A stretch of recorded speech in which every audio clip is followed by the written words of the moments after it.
এই জন্যই তো বলা হয়েছে ওমা আরসালনাকা ইল্লা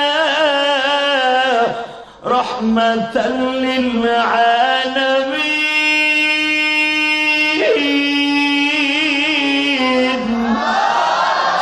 লাকাদ কানা লাকুম ফি রাসূলিল্লাহি উসওয়াতুন হাসানাতুন লিমান কানা ইয়ারজুল্লাহা ওয়াল ইয়াওমাল আখির। আমার আল্লাহ কি করে, এই জন্য তো পৃথিবীর শ্রেষ্ঠ মহামানব তোদের নবী। তোরা যদিও সাইজে খাটো, তোরা যদিও 3.5 হাত লম্বা, তোদের মতো খাটো কোন নবীর উম্মত ছিল না। কিন্তু তুই যাইরা না, এই 3.5 হাত বডি হলো ওই 350 হাত মানুষের চাইতে দামি। লিল্লাহি তাকবীর। আমার নবীর উম্মত জান্নাতে যাওয়া ছাড়া দুনিয়ার কোন নবীর উম্মত জান্নাতে যেতে পারবে না, পারবে না, পারবে না, পারবে না। এবার কানবেন, দেখি মার পাগল কয়জন আছে। আমি জানি আমার আলেম ভাইরা সবচেয়ে মা বাবার পাগল বেশি। কারণ আমরা যখন মাদ্রাসায় পড়তাম এই শীতের দিনে, আমার আব্বা আমার একটা লেপ কিনে দেওয়ার মতো তৌফিক ছিল না। কসম, আমি যদিও গোপালগঞ্জে জন্ম নিয়েছি, আমার বাবা আমার একটা কম্বল কিনে দেওয়ার মতো পয়সা আমার বাবার কাছে ছিল না। আমার আব্বা আমার মা, আমার মনে আছে, 3টা খেতা, মোটা 3টা খেতা একসাথে সেলাই করে তারপরে আমার মা আমারে দিয়েছিল। হয়তো অনেকের স্কুল কলেজের অনেক স্টুডেন্ট আজকে অনেক টাকার মালিক। এমন একদিন ছিল, আপনি যখন ভার্সিটিতে পড়তেন, আপনার বাবার ল্যাব কিনে দেন মতো তৌফিক ছিল। তখন একটা ল্যাব 1 টাকা 12 আনা দিয়ে কিনতে পারতো বাপ, কিন্তু ওই তৌফিকও ছিল না। মা 2টা-3টা খেতা ভিতরে একটা চাদর সুন্দর করে সেলাই করে দিয়ে মোটা বানাই আপনার মা আমার মা দিছিল মাদ্রাসা স্কুল কলেজে পড়ালেখা করার জন্য। আজকে আমার মা আমার শীতের থেকে বাঁচানো লেগে ঠিকই আমার মা আমার দিছিল, কিন্তু আমি আমার মায়ের এরকম টিস্যু পেপারের মতো 5খানা কাপড় দিয়ে ওই মাটির ঘরে শোয়া রাখছি।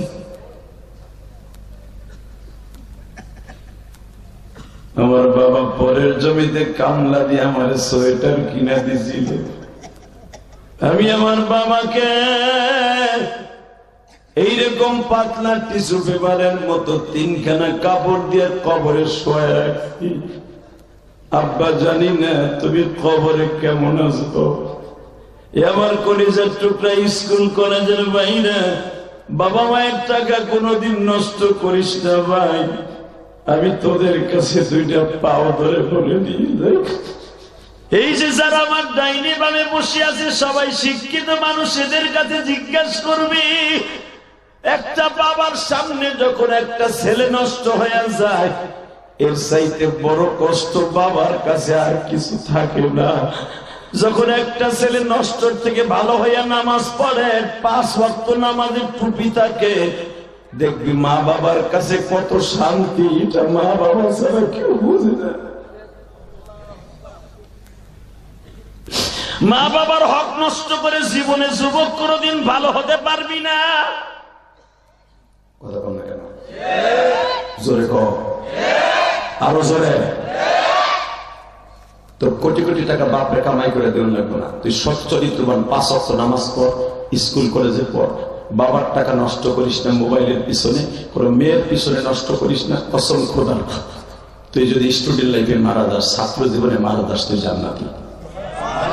আমি জিহাদি ফতোয়া দিয়ে গেলাম, তুই জান্নাতি। মা বাবার টাকা মোটরসাইকেলে মোবাইলে নষ্ট করস, একবার তুই ভাবছো ওই টাকাটা কামাইতে তোর বাপের কত কষ্ট হয়েছে? তুই জানিস, তুই বুঝবি একদিন, যেদিন তুই কামাই করবি। কথা কম না কেন? কষ্ট হইতেছে আপনাদের? বুঝো, আমার মায়ের মাফ করে দিবেন না, আমার মায়ের মাফ করে দেন। আমার নবী বলেন, আমি মাফ করলেও তো আমার আল্লাহ মাফ করবেন আপনার মায়ের। আমি জানি, কারণ মরার পরে আল্লাহ আর কোনোদিন কোন মুনাফিককে মাফ করবে না। লিল্লাহি তাকবীর। মুনাফিক সেনা হয়ে যাবে ভোটের সময়। দেখবেন টাকা খাবে এক দলের, ভোট দেবে আর এক দলের। কথা কম কেন? যার টাকা খাবেন তারে ভোট দেবে, যার সাথে ওয়াদা করবেন তারে ভোট দেবেন, কিন্তু লোক দেখে দিবেন। ইনশাআল্লাহ বলেন তো? আল্লাহু আকবার জোরে বলেন। এইবার আমার সাথে বলেন, নবী মাফ করে দিল। আমার নবী এই পৃথিবীতে কয়েকজন মানুষকে মাফ করে দেওয়ার পর আল্লাহ তাকে জান্নাতে ঘোষণা দিয়েছে। তার ভিতরে একজন নবীর সবচাইতে আপন লোককে মেরেছিল, একজন লোক, তার নাম ওয়াহশী। নাম কি? জোরে বলেন। উবাইদুল্লাহ ইবনে ওয়াহশী, ওর নাম হলো উবাইদুল্লাহ। ওয়াহশী হলো আর গ্রামের নাম। এই জন্য হাদিস কোরআনে তাফসিরে ঠিক ওর নাম ওয়াহশী হিসেবে আখ্যায়িত হয়েছে। কথা বলেন না কেন? একটা লোকের নাম হলো, একটা লোকের নাম ধরেন আপনাদের এলাকার একজনের নাম হলো সবচেয়ে ভালো একটা নাম ওবাইদুল্লাহ, কিন্তু লোকটা ডাকাতি করতে করতে করতে নাম হয়ে গেছে ওবাইদ ডাকাত। কথা বলেন না কেন? এটা কি আমার কথা বুঝেন না? হালাকি ওই লোকটার পরে পরজন্মতে আরো কয়েকটা ডাকাত ওই বাড়ি জন্ম নিছে, লাস্ট ওই বাড়ির নাম হয়ে গেছে ডাকাত বাড়ি। কথা আসতে বলে বুবই ওর বাবুরা বুলা কিরকম হয় না? ডাকাত বাড়ি নাম হয়ে গেছে। কই যাবেন? ডাকাত বাড়ি না শেখ বাড়ি যাবো। পরবর্তীতে ছেলেগুলা শিক্ষিত হয়েছে, বিসিএস ক্যাডার হয়েছে, এমপি হয়েছে, এমপিও হয়েছে, তারপরে যদি কয় শেখ বাড়ি যাবো, অমুক শেখের বাড়ি, ও ডাকাত বাড়ি যাবেন। কথা বলতে হবে, কারণ ওই যে সিএস আর আরএস এর সময় তার নাম পড়ছে ডাকাত বাড়ি, এখন বিএস হইলে কি হইবে? এখন ওই ডাকাত বাড়ি। এর মতো বড় শিক্ষিত হলে কি হইব? ওই হুজুরের মতো মুক্তি হলে কি হইব? ওইটি এখনো ডাকাত বাড়ি। কথা বল না কেন? জোরে কর। এই মুসলমানের বলা কেন বলছে এখন বুঝবা। ওয়াহশী নবীর চাচারে মারছে, তারে ভাড়া করে আনছিল। এই জামানার 1-2 কোটি টাকা না, 8 কোটি টাকা খরচ করে। এত টাকা তার যাইস না দিঘায়, ওই এক জায়গায় বলবি না, দুইজন দুই জায়গায় বলবি। অনেক লিল্লাহি তাকবীর। আল্লাহ এই মাহফিলকে কবুল করেন। এত শীতের ভিতরে এত মানুষ আসবে, আল্লাহ আমার যুবকদেরকে তুমি ওলি বানাই দিও। আল্লাহ ওয়াহশী এত বড় জানোয়ার ছিল, ইসলাম কবুল করার আগে তারে যদি তুমি জান্নাতে আনোয়ার বানাই দিতে পারো, আমার এই কলিজার যুবকদেরকে তুমি আনোয়ার বানাই দিবা। আল্লাহ তোমার জান্নাতে জন্য অজীব করে দিবা। আল্লাহ তুমি এদেরকে ওলি বানাই দিবা। আল্লাহ শেষ মুনাজাতে তোমার কাছে যা চাবে আমি এতিমের সাথে পরে তুমি তাই দিবা। জোরে বল, আরো জোরে। আমি সবচেয়ে বেশি দোয়া করবো আমার যুবক ভাইদের জন্য, ওরা যেন নিশাটা ছেড়ে দেয়। যদি যুবকগুলা নিশা ছেড়ে দেয়, খোদার কসম ওই যুবকগুলা আল্লাহর ওলি হয়ে যাবে। নিশা করে আজকে মায়ের জবাই দেয়, বাপরে মারে, বউরে মা কর। আসলে নেই? জোরে বল, আরো জোরে। কষ্ট পেয়েছে অজ্ঞানী, তারপর আর মাত্র 10 মিনিট কথা বলবো ইনশাআল্লাহ। কত সময় চলবে? সারা রাত চলবে। বিশ্বাস করছেন? যারা উঠবে লুঙ্গি টেনে দেবেন, পিছনে যারা উঠবে লুঙ্গি এমন ভাবে টেনে দেবেন যে উঠতে না পারে। খালি আমি কব ধরে রেডি। লিল্লাহি তাকবীর।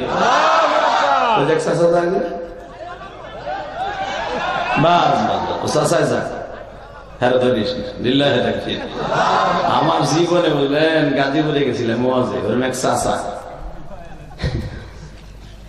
না করলে তো বুঝবেন না। 2013 সালে বুঝলেন ভাই, ওয়াজ করতেছি, লিমিট টাইমে কিছু কয়টা পর্যন্ত চলবো, হেজরিং করে সারা রাত চলবো, প্রতিদিনই করে সারা রাত চলবো।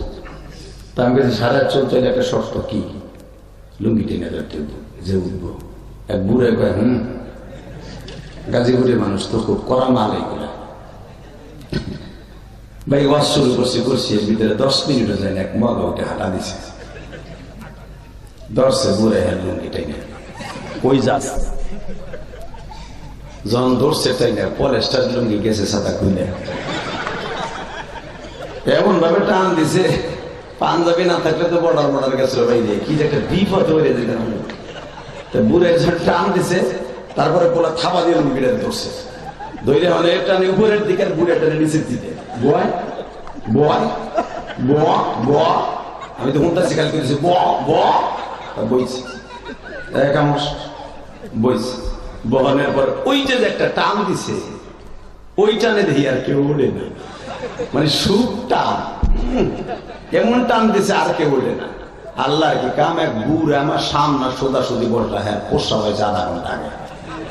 বুড়ে চিন্তা করে আমি যদি উঠি, যে যুবককে টান দিছে বুড়ে বয়সে আমারও টান দিব, এই টান যে খামো মান সম্মান সব শেষ, কি করি কি করি। এই যে আপনারা যখন খেয়ালে কইছেন না, এই বুড়ে চিন্তা করছে, পরে কইছে মানে হে ভাবছে খেয়ালের ভিতরে মারবো, লুঙ্গি রাস্তা সরাই আস্তেই করে মহিলাকে মতো মারবো। চিন্তা ভাবনা করতেছে মার মুজে যদি গড়াই আর একজনের ফাঁসার নিচে যায়, তাহলে করে সার বানিয়ে নিতে আর এক বিপদ, লাভ দিয়ে উঠে আমার ধরো গলা শিক্ষা। বেড়ায় চিন্তা করে উঠবো না, টানও খামো না, আর খেরও মারবো না, চায়না বুদ্ধি একটা বাইর করছে। কি বুদ্ধি? ওই যে প্লাস্টিকের ঠোঙ্গা জুতা আছে না, ওইটারে লুঙ্গির ভিতর নিছে। আমি দেখছি যে বেড়া বুড়ে মোড়ামুড়ি করতেছে, চাদর একবার গায়ে দেয় একবার নিচে, এমনি আস্তে আস্তে দিয়ে আস্তে আস্তে ছাড়ছে। কিন্তু আধা ঘন্টা আগের জিনিস না, হিস করে উঠছে, জহরে চেয়ার চেয়ারাই উঠছে। পাশের থেকে ডিজিটাল বলে চাচা মুতের আওয়াজ হয় কে? কি নিছে? মুতে দিছো নি? কথা কইছ মুতে দিছি, চুপ কর না, মাইরে দিছি, চুপ কর। ও কি আর সুপ থাকে ডিজিটাল পোলা, ও লাভ দিয়ে করে চাচা মুতে দিছে, চাচা মাইরে দিছে রে, মাইরে দিছে। 5 মিনিট পর আমার মাঠ খালি, খবরদার ওঠা যাবে না। লিল্লাহি তাকবীর। বহুত আসছেন এখন কান, রেডি? লিল্লাহি তাকবীর। এই যে দেখেন কি সুন্দর দুলাভাই বোলারা ঢুকতেছে, আহ 4 জন ট্রাফিক হিরো আলমের বাইরা দেখো 4টা ঢুকছে এক জায়গায়, বাহ। আবার এই সাইড দিয়ে একসাথে 2টা ধরে দেখবেন, জন একজনে কই বোধ আয় পড়ছে, আয় এখন যাই, বুঝেন নাই? টেলিফোনে আইব, কই তুমি কই বাদাম কিনা দিবা না, তুমি কই আছো? ওই সাইড একসাথে উঠবো, দেখেন আমি দেখিস তো ভাই, ওই সাইডের আগে প্যান্ট খুলে রাখবেন। লিল্লাহি তাকবীর, লিল্লাহি তাকবীর। বসে পড়ো, আল্লাহর রানী বসে পড়ো তোমরা। এখন তোমাদের আর কোনো কাজ নেই, এখন শুধু আল্লাহর সাথে খেলা খেলবা। রেডি? এখন বহুত আসছে, এখন আমার দিক তাকায় থাকবা, রসগোল্লার মতো তাকায় থাকবা। আলেমদের চেহারার দিক তাকাইলে চোখের জ্যোতি বেড়ে যাবে, আলেমদের চেহারার দিক তাকাইলে সেজন্য বিশ্বনবীর চেহারার দিকে তাকাই দেবে। এই জন্য আমি নবী হয়ে যাইনি, আমি নাইবে নবী। ওই যে আলেমরা বসে আছে, আলেমরা নাইবে নবী। লিল্লাহি তাকবীর। আলেমদের দিকে যারা নেক নজরে তাকাবে, আল্লাহ তাদের চোখ দুটো কোনোদিন নষ্ট করবে না। আর যারা আলেমদের থেকে তেরা নজরে তাকাবে, মরার আগে ওর চোখে কিচ্ছু দেখবে না, ও বেঈমান হয়ে মরবে। লিল্লাহি তাকবীর। এবার আমার দিক তাকাবেন, কোনো দিকে তাকাবেন না, আমার দিক তাকায় থাকবেন। বাজার কে কইছে আপনি জাহান্নামে যাবেন? আমি গ্যারান্টি দিলাম আপনি জান্নাতে যাবেন, আমি গ্যারান্টি দিয়ে গেলাম আপনি জান্নাতে যাবেন। শুধু আমার কথাটা শুনবেন, আলেম হিসাবে মনে করবেন। এই জায়গায় যদি আমাকে এই মাঠে লোহরিয়া গ্রামে যদি ঈদগাহ মাঠে আমার বিশ্ব নবী আসতো, আমার নবী যদি এই চেয়ারটা বইয়ে কথা বলতো, আমরা কেমনে শুনতাম? নাইবে নবী তো কইছে, ইলিয়াস রহমান জাহাদি গুনাহগার, ওই তো কইছে, কিন্তু ওর কিচ্ছু নাই, চালান সুদা কিচ্ছু নাই, কিন্তু ওর বড় একটা এবিলিটি আছে, সেটা হলো মুসাফির। আর মুসাফিরের দোয়া ডাইরেক্ট কবুল হয়, ডাইরেক্ট। আল্লাহ পৃথিবীতে 3টা অপশন রেখে গেছে, এদের দোয়া কোনোদিন মিস নাই। 1 নম্বরে মুসাফির, 100 মাইল পথ অতিক্রম করে সেই কেরানীগঞ্জের থেকে ডাইরেক্ট আসছে। একটা কথাও কি আমার আল্লাহ শুনবে না? শুনবে? বিশ্বাস আছে? তবে আমি বলে গেলাম যুবক, সর্বপ্রথম আমি তোদের জন্য বলে গেলাম, যারা শেষ মোনাজাত করে আমার সাথে যাবি, তুই জীবনে যা চাবি তাই পাবি। তুই বিদেশ যেতে চাস, যেতে পারবি। তুই ভালো রেজাল্ট করতে চাস, রেজাল্ট করতে পারবি। তুই ভালো চাকরি চাস, আল্লাহ তোরে দিবে। শুধু আমার সাথে মুসাফিরের সাথে মোনাজাত করে যাবি, ইনশাআল্লাহ। ইনশাআল্লাহ। রেডি? আমি যে কোরআন শরীফের আয়াতটা পড়বো, সব শক্তিতে আল্লাহু আকবার বলবা। কেমন? ওয়ামা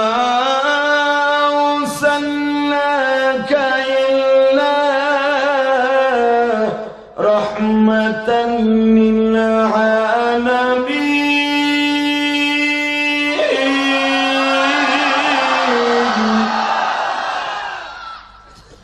ওয়ালা তাহিনু ওয়ালা তাহজানু ওয়া ইন কুনতুম মুমিনিন।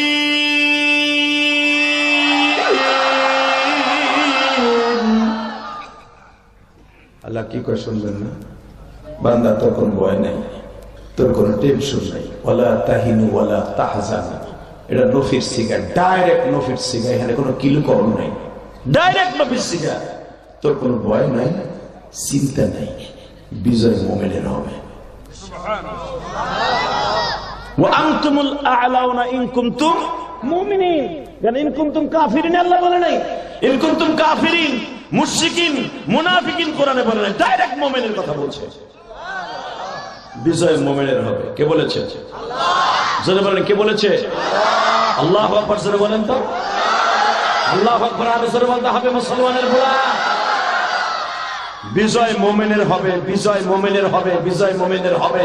আর পৃথিবীতে যত বড় বড় রাজা বাদশা, যত ক্ষমতাধর, সবগুলোর আল্লাহ শেষ করছে ছোট জিনিস দিয়া, বড় জিনিস দিয়ে আল্লাহ ইউজ করে নাই। কারণ কি জানেন? আল্লাহ প্রমাণ করে দিয়েছে তোর মতো সাতারে মারতে বড় জিনিস ইউজ করবো কে? ঠিক না? এক নম্বরে দেখেন বড় শয়তান দেখে আপনি সোজা করছে নমরুদ, নাম শুনছেন না? ওই যে আপনাকে কালি হাতে বড় হয়েছে, এই মুসলমানের পোলা নমরুদ। ইরাকের সেই লুলু শহরে বেঈমান এই নমরুদ ছিল লুলু শহরের সবচেয়ে বড় প্রধান। সেখান থেকে ওই দেশের নমরুদকে মাইরা হলো প্রেসিডেন্ট। প্রেসিডেন্ট হওয়ার পর হলো সারা পৃথিবীর প্রেসিডেন্ট। সারা পৃথিবীর প্রেসিডেন্ট হওয়ার পরে যখন ওর 1200 বছর বয়স, 1700 বছর বাচ্চা এই শয়তান। ওর নবীও 1700 বছর বাচ্চা এই শয়তান বাচ্চা। 1700 বছর হায়াতের মধ্যে এই বেঈমানের বাচ্চা সে ডাইরেক্ট 1200 বছর বয়সের টাইমে শয়তান একদিন ফুট করে বলে ফেললো, আমারে যত আমরা প্রেসিডেন্ট বলে মানো, আমার বিশ্বাস হয় না, আমারে ডাইরেক্ট খোদা বলতে হতো। হ্যাঁ নাউজুবিল্লাহ। ভোর খেতার মধ্যে যেয়ে ফেলল, ওখানে কইলে তো খেতা করো বলবো মগা গুলা। এবার আমি আবার বলছি, নাউজুবিল্লাহ জোরে বলবেন, বাতের রোগ, হাড়ের রোগ, ডায়াবেটিস রোগ ভালো হয়ে যাবে। বলে লই আমি শয়তানরা যে সবাই প্রেসিডেন্ট মানে আর ভাল লাগে না। পট করে একদিন বলে ফেলাইলো 10ই মুহররম আমাদের আজকে জাতীয় দিবস, আমার আজ থেকে খোদা বলে মানতে হবে। ওর যত এটু মেটু জেটু মেটু ইনক্লুড টাইট মাইট ইচিগুলা চিংকি পানা চিনি পিরি চিনা মারা কালচি যেগুলো আসিল সব আর সেজদা লাগাই দিল। একজন এমপি মন্ত্রী যদি হারে সেজদা দেয়, বাকিগুলো কি করবো? ডরে দিয়ে দিছে। শয়তান 100 বছর বাঁচার পরে আল্লাহর খলিল ইব্রাহিমকে আল্লাহ পাঠাইলেন। ইব্রাহিম আলাইহিস সালামের সামনাসামনি জীবনে বহুতবার হয়েছে, আপনারা জানেন। সূরা কসাসের মধ্যে আসছে, সূরা ইব্রাহিমের মধ্যে আসছে, সূরা কালামের মধ্যে আসছে, সূরা আম্বিয়ার মধ্যে আসছে। বিভিন্ন কোরআন শরীফের বিভিন্ন জায়গায় শয়তানের আলোচনা আল্লাহ নিজে করছে আমার নবীর কাছে। শেষ আলোচনাটা আল্লাহ এইভাবে করেছে নবীর কাছে, নবী এই শয়তান যখন মরার টাইম হয়ে গেছে, ইব্রাহিম আলাইহিস সালামের চেঁচাই দিছে, চেঁচাই দিয়ে কই বড় এ বল আমরা বল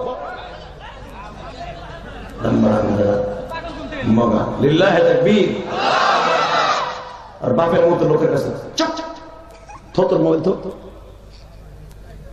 আল্লাহ হেফাজত করবে, তোর না আমিন। তাকানে দিকে বেঈমান যখন মরার টাইম হয়ে গেছে, ইব্রাহিম আলাইহিস সালাম নে চেঁচাইছে। কেমনে চেঁচাইছে? কয় তোর খোদা মোদা মারাস না, তোর খোদার আজকে মারিয়ে লাগবে জোরে। তুই যে খোদা খোদা করস, তোর খোদার আজকে মার্ডার করবো। আপনারা জানেন ডাইরেক্ট কোরআন শরীফে আসছে, বেঈমান সূরা আম্বিয়ার ভিতরে আসছে, বেঈমান যুদ্ধি পাহাড়ে যাই। এখন বেঈমান তো লম্বা ছিল 32 হাত। এই 32 হাত বডি লইয়া বেঈমান যখন যুদ্ধি পাহাড়ে উঠছে,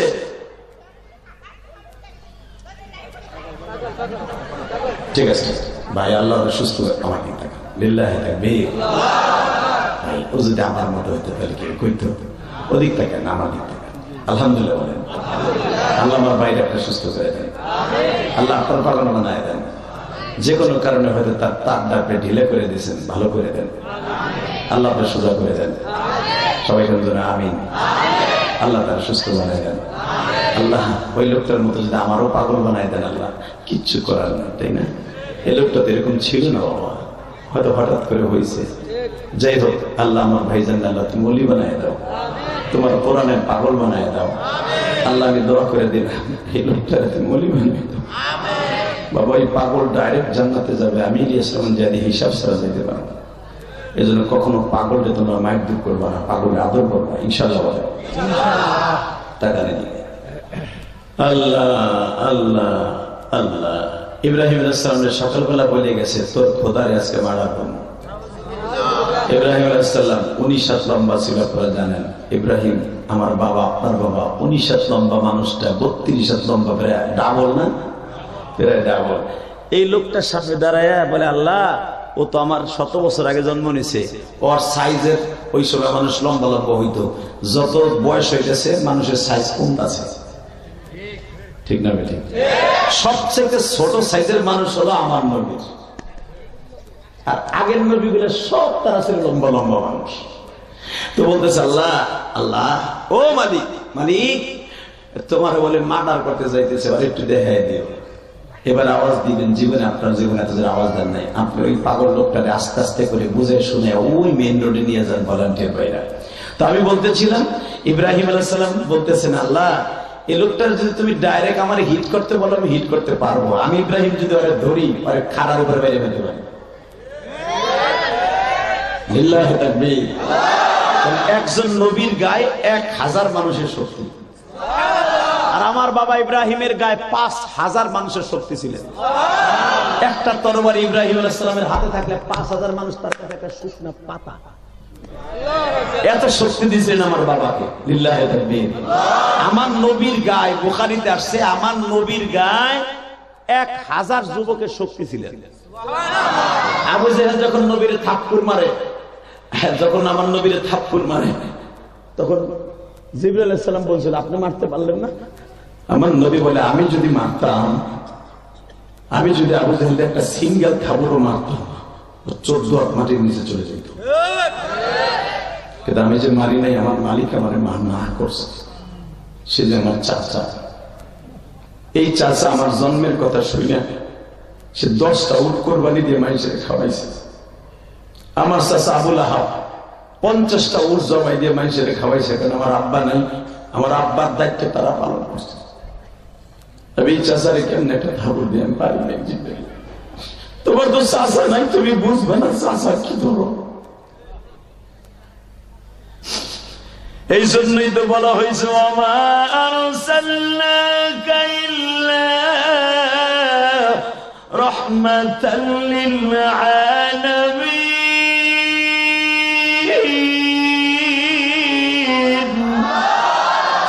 লাকাদ কানা লাকুম ফি রাসূলিল্লাহি উসওয়াতুন হাসানাতুন লিমান কানা ইয়ারজুল্লাহ ওয়াল ইয়াওমাল আখির। শুনছো আমার আল্লাহ কি করে? এই জন্য তো পৃথিবীর শ্রেষ্ঠ মহামানব তোদের নবী। তোরা যদিও সাইজে খাটো, তোরা যদিও 3.5 হাত লম্বা, তোদের মতো খাটো কোনো নবীর উম্মত ছিল না। কিন্তু তুই যাইরা না, এই 3.5 হাত বডি হলো ওই 350 হাত মানুষের চাইতে দামি। লিল্লাহি তাকবীর। আমার নবীর উম্মত জান্নাতে যাওয়া ছাড়া দুনিয়ার কোন নবীর উম্মত জান্নাতে যেতে পারবে না, পারবে না, পারবে না, পারবে না। এবার দীপ্ত কণ্ঠ আওয়াজটা উলামায়ে কাম, যেই নবীর আল্লাহ এত ফ্যাসিলিটি দিলেন, তার উম্মতকে এত ফ্যাসিলিটি দিলেন। আমার ওই নবীর যদি বাংলার জমিনে কোন নাস্তিক কথা কয়, আমার ওই নবীর যদি কেউ ইন্ডিকেট করে কথা কয়, ও যদি কালীহাটির জন্ম নেয়, টাঙ্গাইলে জন্ম নেয়,